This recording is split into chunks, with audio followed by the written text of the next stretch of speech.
এবার দেব হলুদ। আমি আলু ভাজার সময় নুন দিয়েছিলাম বলে এখন অল্প দিলাম। এবার দেব ঝালের গুঁড়ো।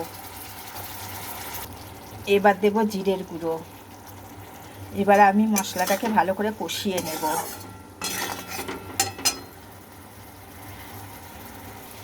এবার দেব একটু টমেটো সস।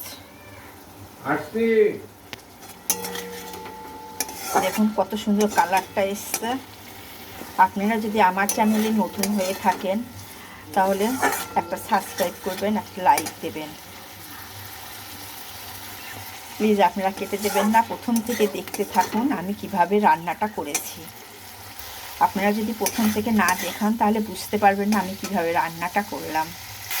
এবার দেখুন তেল ছেড়ে গেছে। এবার আমি অল্প অল্প করে ঝোল দেব।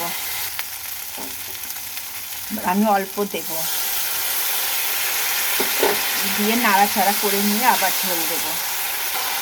এবার আমি ঝোলটা দিয়ে দেব, পাতলা ঝোল হবে।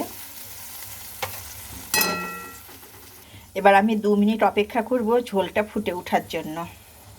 এবার আমার ঝোলটা ফুটে গেছে, এবার আমি মাছগুলো ছেড়ে দেব।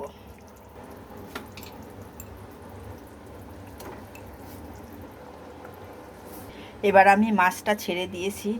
2 মিনিট ফুটে উঠলে আমি নামিয়ে নেব। এবার ঝোলটা আমার ফুটে গেছে। এবার আমি দিয়ে দেব একটু গরম মশলা। এবার আমার মাছের ঝোল রেডি।